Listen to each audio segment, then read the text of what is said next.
Bayangkan jika suatu hari kamu bangun tidur dan dunia mendadak berubah. Harga listrik anjlok, mesin-mesin mobil bisa hidup tanpa bensin, dan negara-negara adidaya mulai saling curiga. Hanya karena satu kristal kecil yang ditemukan di pegunungan terpencil Papua.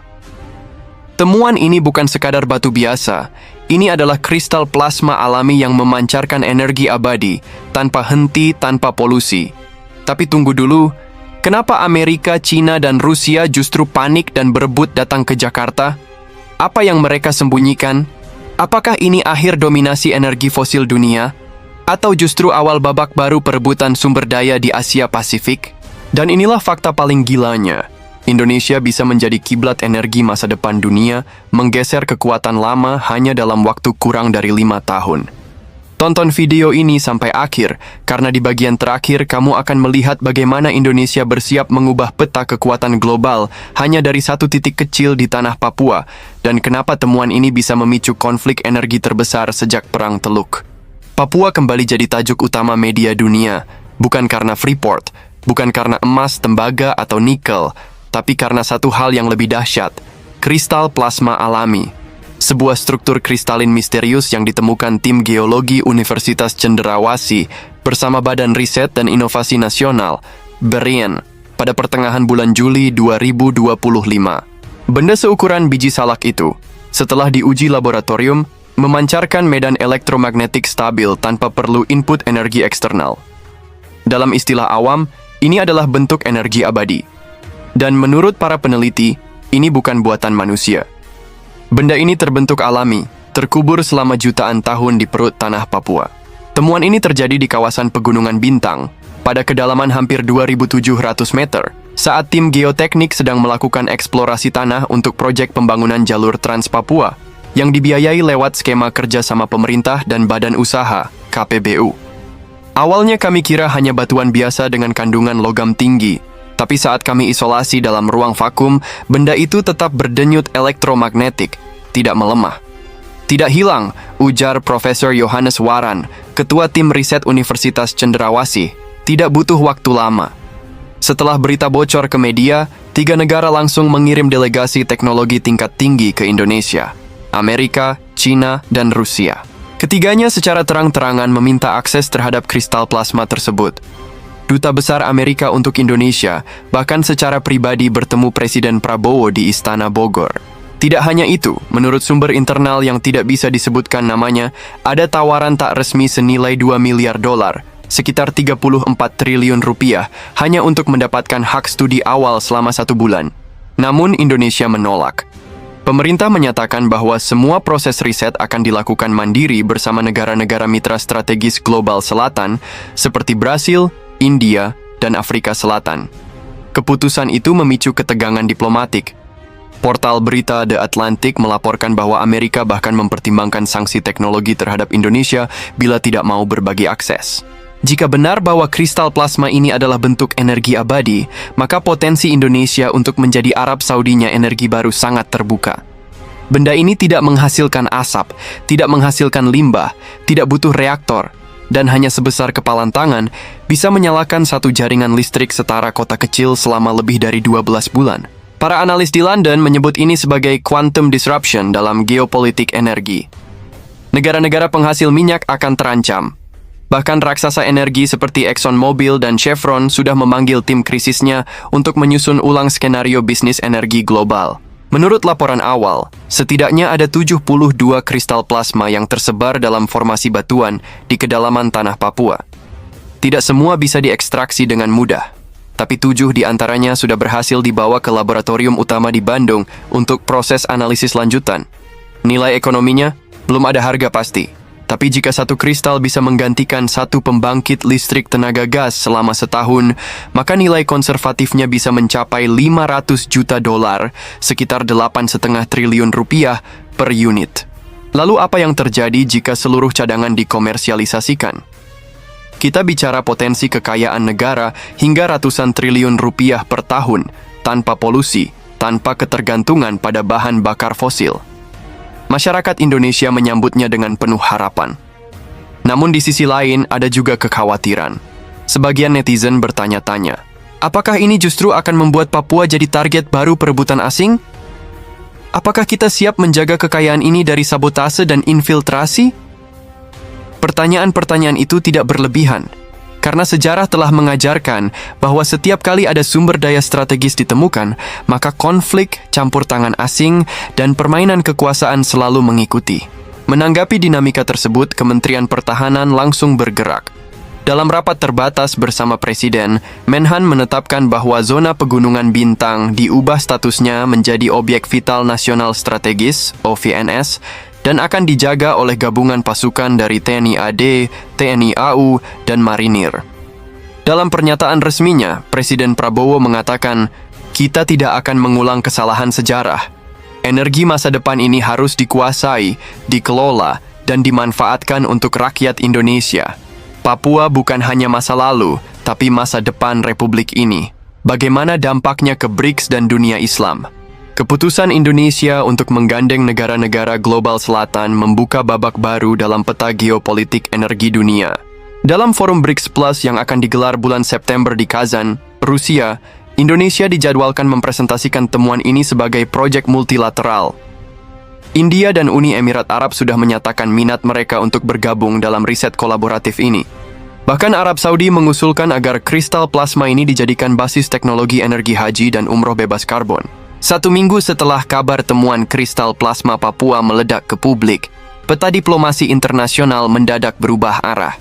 Jika sebelumnya Indonesia dipandang sebagai negara penghasil nikel, sawit, dan batu bara, kini negeri ini menjadi pusat perhatian dalam arena energi kuantum global. Dalam pidato di Forum ASEAN Plus pada akhir bulan Juli 2025, Presiden Prabowo menyatakan bahwa Indonesia tidak akan menjual kristal plasma sebagai komoditas mentah.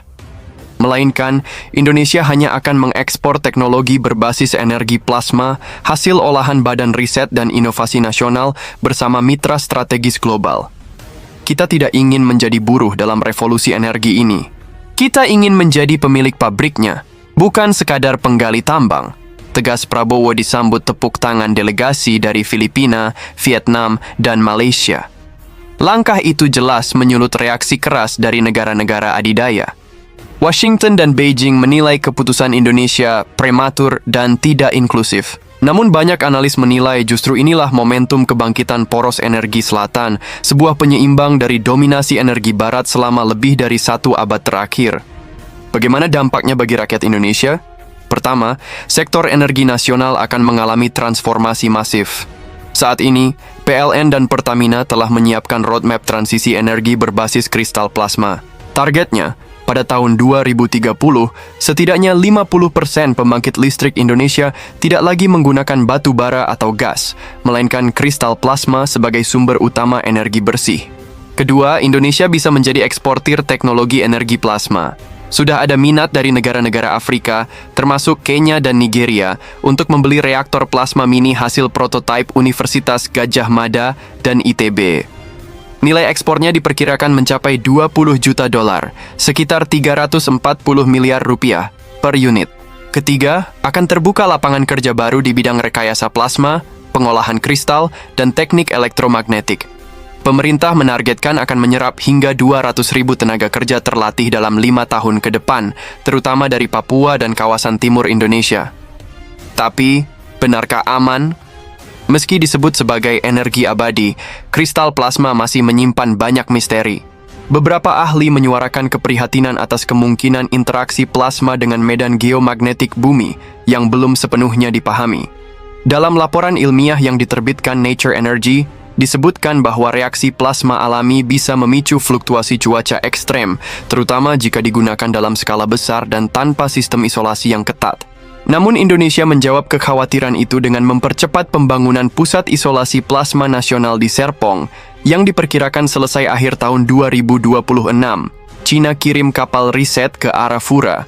Apakah ini sinyal ancaman? Satu hal yang membuat situasi makin tegang adalah kehadiran 2 kapal riset China yang mulai melakukan survei bawah laut di perairan Laut Arafura pada akhir bulan Juli 2025. Kapal tersebut membawa peralatan sonar dan robot bawah laut berteknologi tinggi. Meski secara resmi disebut sebagai misi oseanografi, pihak Kementerian Luar Negeri Indonesia menyebutkan China tidak mengirimkan nota diplomatik resmi tentang kegiatan itu. Dalam wawancara dengan media lokal, Menlu Sugiono menegaskan, kedaulatan maritim adalah harga mati. Jika ada indikasi pelanggaran, TNI AL akan melakukan langkah tegas. Dan benar saja, TNI AL mengirim 3 kapal fregat ke perairan Arafura untuk mengawal zona eksplorasi energi nasional. Situasi sempat memanas, namun akhirnya China menarik kapalnya keluar dari zona ekonomi eksklusif Indonesia. Dulu, Papua dikenal sebagai daerah rawan konflik dan minim infrastruktur. Kini, daerah itu menjadi kunci masa depan Indonesia dan dunia. Pemerintah pusat berencana menjadikan Wamena sebagai Silicon Valley Energy Plasma dengan membangun pusat inovasi, laboratorium, dan kampus teknik baru. Infrastruktur jalan, listrik, dan bandara akan dipercepat. Bahkan, Kementerian Pendidikan dan Kebudayaan akan membuka program studi teknik plasma dan elektromagnetik di 5 universitas negeri Papua mulai tahun ajaran depan. Langkah ini bukan hanya soal ekonomi, tapi juga tentang keadilan historis dan geopolitik. Papua selama ini memberi terlalu banyak untuk Republik. Kini giliran Republik mengembalikan yang pantas, ujar Menteri Koordinator Bidang Kemaritiman dan Investasi dalam konferensi pers. Risiko geopolitik. Apakah Indonesia siap? Namun semua peluang ini datang dengan risiko besar. Negara-negara barat punya sejarah panjang menciptakan krisis di wilayah yang mengganggu kepentingan energi mereka. Banyak analis di Timur Tengah menyebut bahwa Indonesia harus meningkatkan pertahanan non-konvensional, termasuk cyber defense, pengamanan sumber daya alam, dan intelijen energi. Karena ancaman sabotase, peretasan, dan infiltrasi asing kini menjadi nyata. Sebagai respon awal, pemerintah telah membentuk Badan Khusus Energi Plasma Nasional (BKEPN) yang bertanggung jawab langsung ke Presiden. Tugasnya mengatur regulasi, keamanan, riset, dan distribusi teknologi kristal plasma. Badan ini akan terdiri dari unsur TNI, BIN, BRIN, dan perwakilan kampus. Apakah ini awal dari revolusi energi dunia versi Indonesia? Ataukah ini justru akan menjadi kutukan baru seperti minyak bagi negara-negara Afrika? Yang pasti, dunia sedang menyaksikan Indonesia. Dan Papua, yang selama ini dianggap pinggiran, kini menjadi jantung dari persaingan energi global. Kita tidak hanya berbicara soal sumber daya baru. Kita sedang menyaksikan lahirnya ulang tatanan dunia berbasis energi bersih yang dipimpin oleh negara berkembang. Dan itu dimulai dari sini. Dari negeri yang dulu dijajah karena rempah, kini berdiri sebagai pusat energi paling futuristik di abad ini. Bagikan video ini ke semua grup, teman, dan keluarga. Dunia saat ini sedang berubah, dan Indonesia berada di pusatnya. Jangan cuma jadi penonton. Mari jaga, dukung, dan kawal bersama-sama.